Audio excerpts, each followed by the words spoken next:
Are you surprised that I got something wrong from last week's Print Fix Friday? If you are, you should hang out because we're going to be talking all about it, as well as Bambu fails aplenty and at least 5 golden fails, all on Print Fix Friday, episode 67. Let's get into it.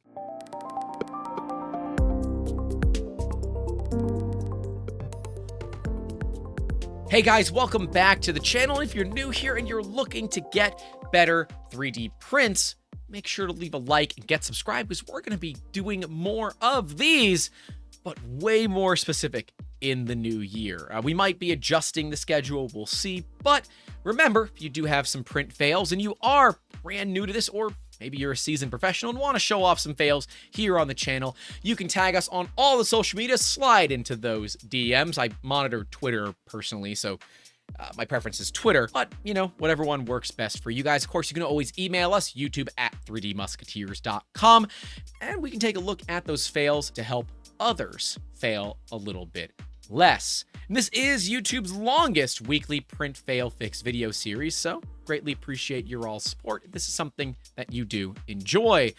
But based on the metrics, I know what you don't enjoy, which is a message from our sponsor, 3D Musketeers. That's right. If you want to fail less on your 3D prints, reach out to the pros at 3D Musketeers. While we still might have print failures, they are no longer your problem. They're our problem, specifically a lot of the time my problem. But hey, that's why you pay a little bit more than doing it yourself. We have over 40 years combined experience and 40 3D printers to help you make awesome every single day. We have about a half dozen 3D scanners now as well to help digitize physical objects that you can 3D print them or use them in your next digital project, be it video games, movies, or the 3-letter words that people hate on the internet. I thought it was IRS, but apparently it's NFT. Who knew? But either way, we want to help you make awesome every single day. And if you would like to utilize our services, reach out to us. Links will be in that description down below.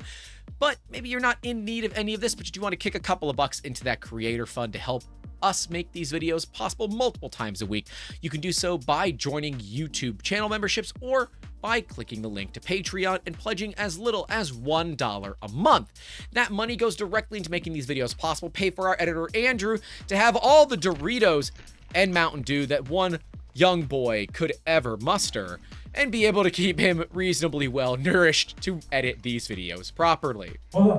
We understand that times can be a little bit tight, especially this time of the year, and if you don't have a couple of bucks to spare, totally understand. A like, comment, and subscribe goes a long way to helping us out.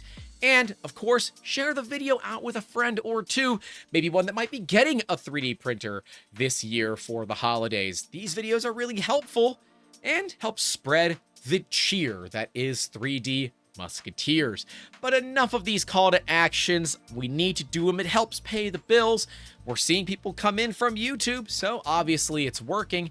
Thank you guys for all the support that you're providing, and thank you for 8,000 subscribers. We passed 8,000 subscribers the other day, and I wanted to thank you guys from the bottom of my heart. I never thought that this YouTube thing would ever work out to be something that we could potentially turn into a career, and while it is not technically yet a career, it is a lot of fun, and I greatly enjoy it, and thank you guys for your support and love in these videos. Thank you. Seriously. Enough of me failing to thank you guys appropriately for everything that you've done. Let's get into actually fixing some fails. First up, before we go through a fail from this week, I want to cover one from last week that has a bit of an update to it. And it's something that I miss. This is why we love Print Fix Friday and why I love having you guys out there as well. It's a rookie mistake. It's something that I should not have missed. Let's roll the clip of me talking about this. We got an Ender 3 here that's having some problems. Basically, small service features are not sticking. I like the Noctua fan. Props for that, hamburger fans for the win. What I have fundamentally missed, and a couple of you did catch it, the fan's on backwards. It's heat creep. It's blowing air out rather than sucking air in. And you should know this, Grant, because it's a Noctua fan and you know how they're positioned. If this user just flips the fan around, they should be good to go. This is the value of having an entire community being able to look at failures as well. So don't just discount posting a failure because you don't know what you're doing, or you're a newbie, or maybe you're an expert that's, well, a little afraid of people making fun of you. There's nothing wrong with it because it adds value to everybody. And that's really awesome. Kudos to the community. My brother was actually the first one to point it out, but there were a few more of you that pointed it out in that video. So I wanted to update that and say, yes, you guys are absolutely correct on this. I was wrong. The fan is like immediately your problem. So good job, everybody. We got ColorFab CFPA low warp artifacts on tube-like part. This is retraction issue. So we've got, very clearly, we've got our seam here. And with CFPA, which is polyamide, otherwise known as nylon. We're going to call it CF Nylon for the purposes of this video. With materials like CF Nylon, if it is not very dry, and I mean dry, you want to print it out of a dry box if you can. That would be the preferred way to print CF Nylon, is directly out of a dry box. In my opinion, you're going to have problems. Like within a couple of hours, most nylon has absorbed enough water that it will cause print artifacts for you. In fact, here is one of my prints that has failed with CF Nylon. I thought this was CFPETG. This is printed at 215C. So credit where it's due to the diamond nozzle on this hot end. Yeah, you can absolutely see all the little bits and blobs and strings and stuff. This is from legitimately wet filament. It's not wet enough that we were getting lots of hissing and popping, which would normally lead you to say, hey, whoa, hey, let's check this out. But it is something obviously to be aware of when you can be. In a case like this, you got to up your retraction a little bit more. I would say at least another millimeter. CF Nylon is a bit of a pain to deal with. It's a very picky material. But yeah, those seams are indicative of CF Nylon. We got 280C 45 on the build plate. That's not enough, but if you're getting good stick, whatever. 0.6 nozzle, 25% fan, 50 mil print speed, 30 mil outer wall, 99% flow, 0.2 with a 0.6 line width. So they're drying the rolls 75C for 24 hours, ideally 2 days. All right, so that's a plus. Noticing a diagonal line seems to be coming up, starting from the seam. It seems it's from buildup on the nozzle. It's literally just from the nozzle moving around. So you've got your hot end, and your hot end, when you are doing a move, needs to retract filament, make the move, and come back down. If it doesn't retract enough filament and there's a little bit of back pressure, that filament will ooze out. That oozing occurs at roughly the same point every single time, right? It's the exact same amount of material pulled out, so the oozing will occur the same way. As it is moving, that oozing is being deposited. Now, this just happened to have fallen over as well, but we've seen this before. It's a retraction thing. Now, something to note, we do have some rough layers here as well. And when you're dealing with carbon fiber parts, the layers should effectively be disappearing. But when you are running a 0.6 millimeter nozzle at 0.2 layer height, it is a little tough on it, especially when you're running carbon fibers. I would recommend going to a 0.25 or even a 0.3 if you can. You'll get better print results with it, and your prints will still look fine. Been there, done that, down this road. I have no issues. But hilariously, we got a lot of great information, but we don't have the printer. Now, according to their flare, it's either a Prusa Mark II or an Ultimaker S5. Neither of those come stock with hardened nozzles, so make sure that you do have a hardened nozzle that is designed for carbon fiber nylon. That's a good thing to make sure that you have. Front left corner jolting. What could be the cause of this? Let's take a look. No, that's your printer moving. That's fine. What we are seeing, though, is you are way too far from your build plate. So we definitely want to lower that distance between your nozzle and your build plate by raising the build plate up towards the nozzle. We can see people agree here, too far from bed. It's Ender 3 Pro using PLA, basic printer their brother left them, getting around to learning it, but not knowing anything about 3D printing. And they've noticed this weird jolt while leveling. That is just a movement of the printer. I wouldn't worry about it. I was expecting to hear some sort of skip step or something, but no, the audio is completely clean. That's why we've removed it for the purposes of this video. You definitely want to get that better first layer. So if you run a flat plate, that's normally what I would do on a machine like this. I would run maybe a benchy with like a 30 millimeter brim on it. Then I just level the bed as I go. I'm a bit of a masochist in that I just do it while it's happening. But I would say that if you're new to this, getting one of Chep's levelers, and of course, you guys don't know Chep, he's my buddy Chuck Hellebuck, and he has this really cool leveler that is designed for machines like this that don't have auto leveling, and it is a little expensive, about $25 from Amazon. We'll link to it in the description down below, but I think it's a great tool to help the newbies out that are looking to learn about bed leveling without a lot of the problems, because just randomly turning knobs until things work is not really the right way to do this kind of thing. Yeah, eventually you'll get it right, but are you going to learn? And having something like Chep's Leveler, I think, really helps out a bunch. In fact, we're going to be doing a video coming up soon where my brother and I race to level a printer, where he is using Chep's tool and I am just using old school methods, the paper and, well, feel. So should be an interesting video. So get subscribed if that is something that you are looking forward to. But the jolting that we see here is totally normal. That is the printer making a fast movement when it is not printing. When machines are not printing, they can move quite a bit faster because they're not bound by the speeds of their hot ends, nor in this case, the speed of your first layer. This is common. It's totally normal and completely something that occurs. Most printers will move upwards of 180 to 200 millimeters per second, and some very fast and high-speed printers can move even faster. You can move your machine too fast to where it will have a problem and skip steps, but that is not the case here. So I would say get that nozzle closer to the build plate. Let's take a look at what it looks like then. Remember, if your ruffles have ridges, you're too close, and if you have little valleys in between your lines, you are too far. You need to make everything a little bit closer.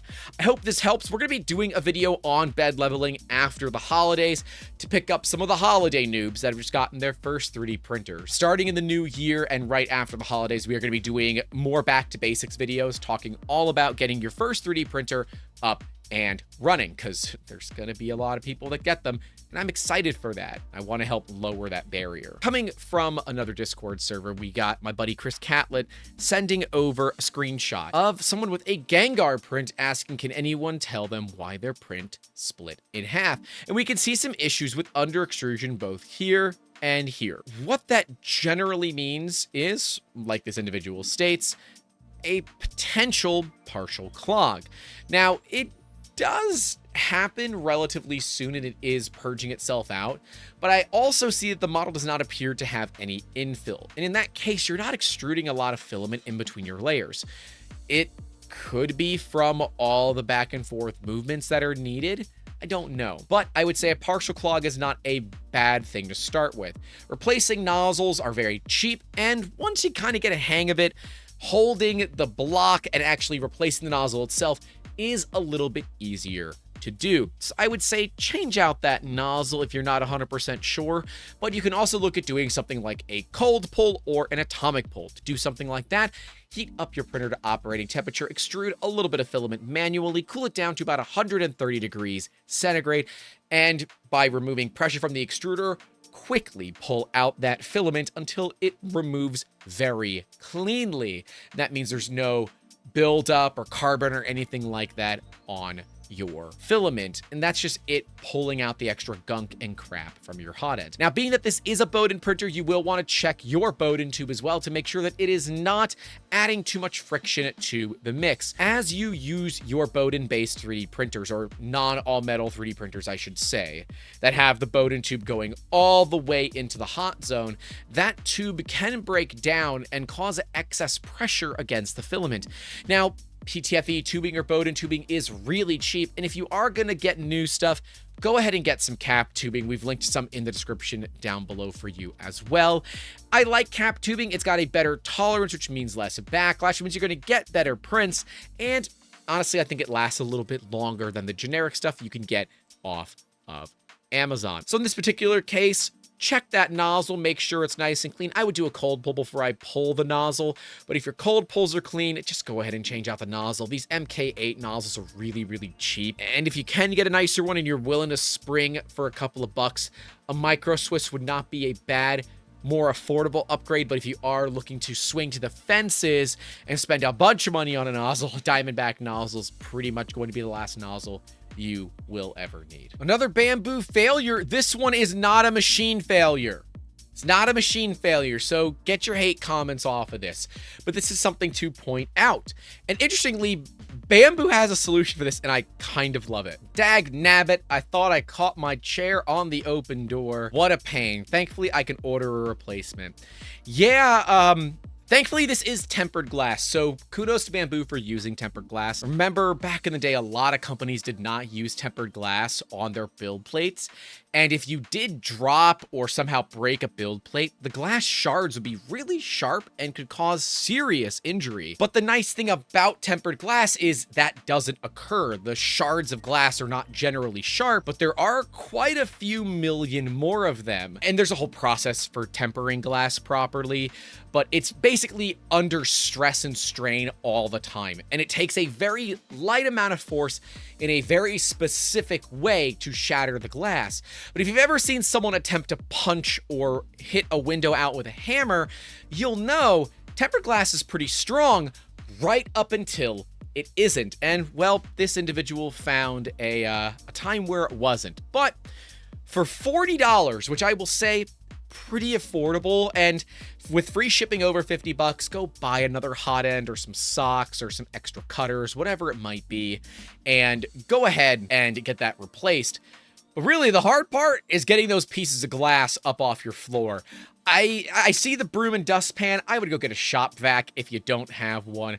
You will find little pieces of glass everywhere, but thankfully you shouldn't find them jammed into the bottom of your foot. But this does go to reiterate why I do recommend wearing closed-toed shoes in a workshop environment. I get it. Flip-flops or even bare feet can be more comfortable than closed-toed shoes, certainly more breathable, but instances like this, you might wish you had a little bit of protection on your little wee feetsies. So be careful on that, guys. I don't want y'all getting hurt. I was expecting this to be a grant rant.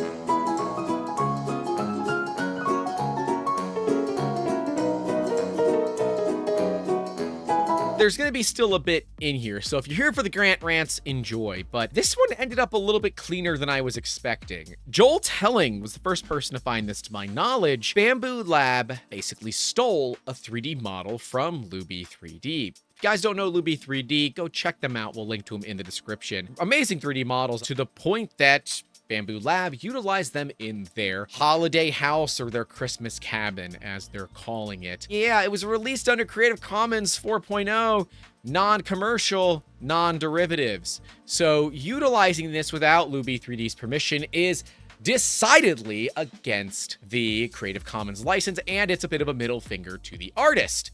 And yeah, okay. And I have to give Bambu Lab some credit here where it's due.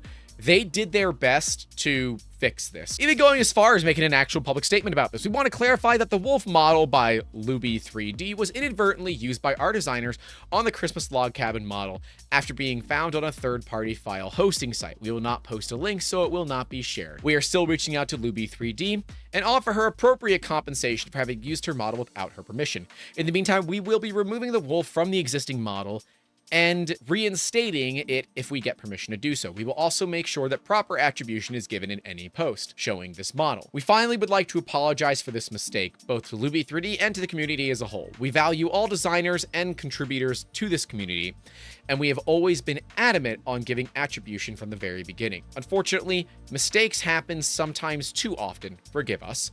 But with every mistake we do and get notified of, we have one less mistake we and the community don't have to worry about in the future. That is an A+ response from what is a really, really bad show.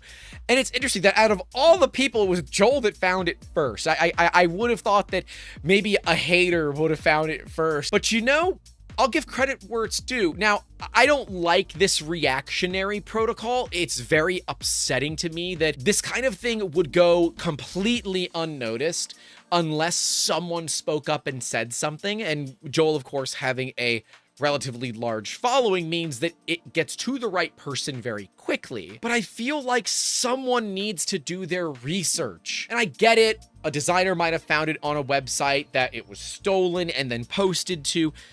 But like, where the hell are you all finding your models from? Why don't you just go to the regular model repositories and pay designers to do stuff from scratch? Here's the deal. I get that utilizing pre-existing models when you can reduces your overall design cost, but had they taken the time and just had something custom made, this wouldn't have been a problem in the first place. Now, I would say in some odd twisted way that any press is good press, but I am a little bothered by it because this stuff shouldn't happen. We can see Louis Striggers here saying, thank you for pointing this out, Joel. Hopefully Bambu and I can work something out. Rather touched that A, people recognize Wolfie, and B, care enough to say something. It's Christmas, so I'm not cross. And I have to agree with Titan Revenge here, right? Let's imagine if you hadn't caught this, I wonder if they would have ever have said anything at all. Now, if they weren't aware of it, how could they have said something, right? This is one of those catch-22s. If nobody had figured it out, and Bambu themselves didn't know, then there's nothing to rectify because the tree fell in the forest and nobody heard it. While the sound was still made, nobody noticed it. So like, I want to be upset at this, but this response is like exactly perfect. The way that I would want it to be. They admitted to the failure, they have been in contact with Luby 3D, and they have now, later, come to an actual agreement. That's the win. The fail is that we had a problem, and they could have gone the route of some other company's Creality and not done shit about it, or said, oh, we're gonna do something, and then do a half-assed attempt to, I don't know, appease the upset people in the industry. But I will say this absolutely qualifies as all's well that ends well, and more credit where it's due, because the next day they said, so we all good today?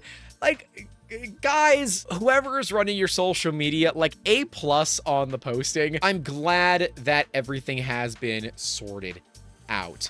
Apparently, Wolfie will remain outside the house, taking at least 20 minutes to work out where he wants to pee in a snowstorm, just like their doggy. And Bambi says, once again, we would like to thank the community for helping us better ourselves. Most of all, we want to thank Luby 3D for giving us the chance to explain what went wrong and allowing us to keep on using Wolfie. So what are my final thoughts on Bambu versus designers, right? Getting called out is one thing. It is about how you react to it. And I prefer proactive rather than reactive, but mistakes have happened. I believe they handled this incredibly well with professionalism and, hey, a little bit of humor. And damn it, that does go a long way. And if nothing else, it is how you react to getting called out and having a little egg on your face. It really shows who you are as a person, as a company, as an organization, and as a community. So I'm gonna call this one a win. Let me know what you guys think of this in those comments below. I'm torn because it shouldn't happen in the first place, but it seems like it's an honest mistake at the end of the day. So let me know what you guys think about this and all the other fails we've covered here on PrintFixFriday. Again, if you're not subscribed, make sure that you do and leave a like if you don't mind. But stay safe out there. Don't forget to call your loved ones. And as always, keep making awesome. Happy holidays. Damn it, Bobby. I don't do a good King of the Hill. It's very upsetting, I know. Hey, thanks so much for watching this video, and a massive thank you goes out to all of our Patreon and YouTube channel member supporters. With your all's support, these videos are possible. And if you want to get your name listed right next to me, just join the $5 tier or higher, and you'll get on this list of elite Musketeers. Right below me will be the entire PrintFixFriday series, where you can see almost 69 episodes. Nice. All about fixing fails, looking at them, and hey, making fun of them every now and then. Right next to that will be a randomly chosen video, so I'd click them both, take a look at them, and enjoy them. I will see you all down in the comments and in the next one. Take care.